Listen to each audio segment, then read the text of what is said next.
नगर में शादी ब्याह हो रहे हैं, तू वहीं चला जा, तेरा वहाँ स्वागत होगा। रामू के दिल को एक और झटका लगा। उसने फिर से कहा, माँ मैं किसी को नहीं जानता, इसीलिए तुझसे ही विनती करता हूँ, अपने मुसाफिर बेटे को अंदर आने दे। इस बार उसकी बहन की आवाज आई, माँ मैं उठती हूँ, देखती हूँ कौन दरवाजे पर खड़ा है। लेकिन बूढ़ी माँ झिड़क कर बोली, नाकारा लड़की अजनबी आदमी के सामने जाएगी, उसे अपने घर में आने देगी। देखती नहीं, मैं अंधी हो चुकी हूँ, 7 साल से आंसू बहा रही हूँ और अब कुछ भी नहीं देख सकती। रामू अंदर ही अंदर कांप उठा। उसकी माँ अब देख नहीं सकती थी, फिर भी उसकी बहन ने दरवाजा खोल दिया। रामू अंदर आया, लेकिन किसी ने उसे पहचाना नहीं। उसकी माँ की आंखें अब दुनिया को देख पाने में असमर्थ थी और उसकी बहन के लिए वह कोई अजनबी था। घर के कोने में उसकी पुरानी सारंगी टंगी थी, लेकिन अब उस पर धूल की मोटी परत जम चुकी थी। उसने माँ से पूछा, माँ दीवार पर वह क्या लटका है? बूढ़ी माँ ने रूखे स्वर में कहा, तू भी अजीब मेहमान है, बस ये गनीमत समझ कि तुझे रात गुजारने के लिए छत और एक वक्त की रोटी मिल रही है। ईश्वर का नाम ले और सुबह यहाँ से चला जा। रामू की आंखें भर आईं। उसने फिर से कहा, माँ मैं पहले ही बता चुका हूँ कि मैं तेरा बेटा हूँ और यह मेरी बहन है, मैं बस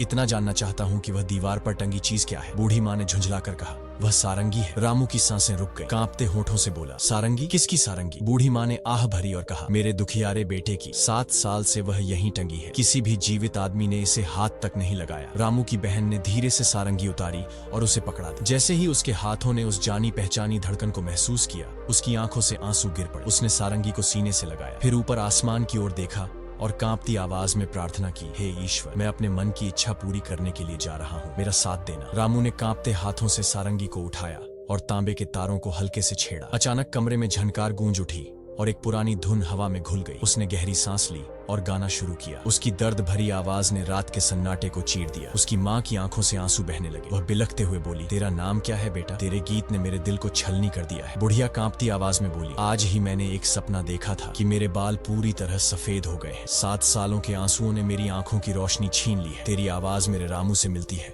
बता मेरा बेटा कब लौटेगा? रामू की आंखों में आंसू थे। उसने माँ को समझाने की बहुत कोशिश की कि वह उसी का बेटा है, लेकिन माँ को यकीन नहीं हुआ। वह कुछ पल चुप रहा, फिर धीरे से बोला, माँ कम से कम इतना कर दे कि यह सारंगी मुझे कुछ देर के लिए दे दे। मैंने सुना है कि पास ही में एक शादी हो रही है, वहाँ जाकर गाऊंगा बजाऊंगा और जो कुछ मिलेगा उसे तेरे साथ बांटूंगा। बुढ़िया सख्त लहजे में बोली, नहीं, जब से मेरा बेटा गया है यह सारंगी घर से बाहर नहीं गई, ये मेरी आखिरी निशानी है। रामू ने धीरे से अपनी थैली से कुछ सोने के सिक्के निकाले और माँ के सामने रख दिए। देख, ये सोने के सिक्के हैं, अब यह सारंगी मेरी जिम्मेदारी है। बुढ़िया ने थैली को टटोला और सिक्कों की चमक महसूस होते ही उसने धीरे से सिर हिलाया। ठीक है, लेकिन इसे संभाल कर रखना।